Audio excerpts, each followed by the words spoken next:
Carl Jung's inner world. Jung once said, "Who looks outside dreams, who looks inside awakes."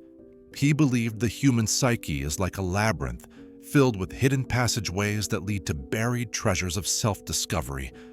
But most people never venture into these inner corridors. We stay on the surface, busy, distracted, while beneath the surface, the unconscious is working overtime. So, when someone keeps appearing in your mind, Jung saw it not as coincidence, but a signal, a wake-up call from your deeper self. Picture your mind like an iceberg. The visible tip? That's your conscious awareness, thoughts, memories, feelings. But everything below the surface, that's your unconscious, and that's where most of the action happens.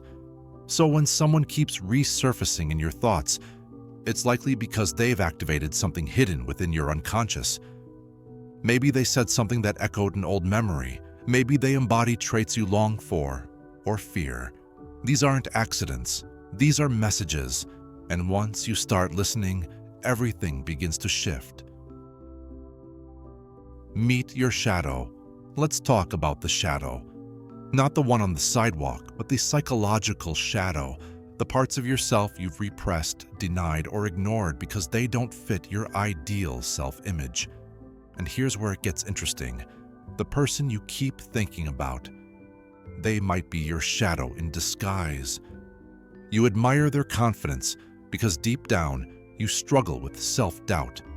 You're drawn to their creativity because you've silenced your own. On the flip side, someone might irritate you endlessly because they reflect traits you haven't owned yet, like arrogance or impulsiveness. Jung believed relationships often act as mirrors, reflecting the parts of ourselves we need to see. And when someone lingers in your mind, they may be holding up that mirror, asking you to look closer. The shadow isn't your enemy, it's your missing piece. As Jung said, one does not become enlightened by imagining figures of light, but by making the darkness conscious. Anima and Animus, the inner relationship. Next, let's talk about two of Jung's most fascinating concepts, the anima and the animus. These are the symbolic inner feminine and masculine energies that exist in all of us, regardless of gender. The anima lives within men as the feminine archetype. The animus lives within women as the masculine one. So, how does this relate to someone living rent-free in your head? According to Jung, when someone resonates deeply with us, it might be because they awaken our inner anima or animus. They represent a subconscious ideal, a symbolic match. Maybe you're drawn to their emotional depth because it reflects something you crave, or they bring out a side of you that you haven't yet explored. But here's the catch. These inner archetypes can blur the lines between reality and projection. You might not be falling for the person. You might be falling for what they represent in your inner world. Understanding this shifts the question from why am I obsessed with them to what part of me are they awakening? Projection, your mind's movie theater. Now let's go deeper. Projection. Jung believed most of what we feel about others has little to do with them and everything to do with us. Think of your mind like a movie projector. You take thoughts, fears, and desires and cast them onto someone else, turning them into the star of your psychological drama. You admire their ambition. Maybe it's because you crave more of it, or have it but haven't claimed it. You resent their arrogance. Maybe it touches a fear of your own pride or insecurity. And this is where it gets tricky. Projection feels real. So real, you believe it. But in truth, you're not just seeing them, you're seeing yourself. Jung said, everything that irritates us about others can lead us to an understanding of ourselves. So the next time you find yourself obsessing over someone, ask, what am I really seeing? What part of me is being reflected back? Owning your projections is the first step toward emotional freedom. Synchronicity. The universe winks back.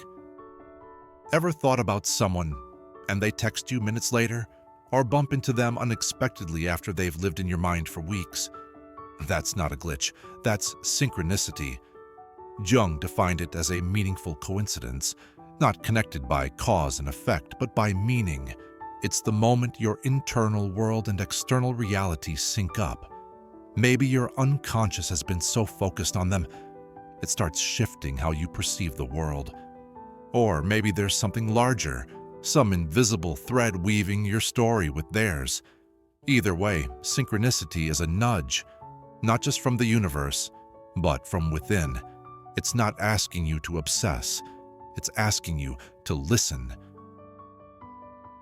Decoding your thoughts. Now that you know the theory, what can you actually do? Here are 3 powerful steps to decode what your mind is trying to tell you. Step 1. Reflect. What emotions come up when you think about this person? Is it admiration, frustration, longing? Step 2. Analyze. What do those emotions say about you? Are they pointing to something missing in your own life or a part of you that needs healing? Step 3. Act, use the insight. Channel it. Maybe it's time to build confidence, embrace your creativity, or work on self-worth. This isn't about changing them, it's about transforming yourself. Jung said, "Until you make the unconscious conscious, it will direct your life, and you will call it fate." So don't let your thoughts run wild. Take the reins. Final thoughts. Our minds are like treasure maps. Every thought, every emotion is a clue. When someone lives rent-free in your head, don't dismiss it.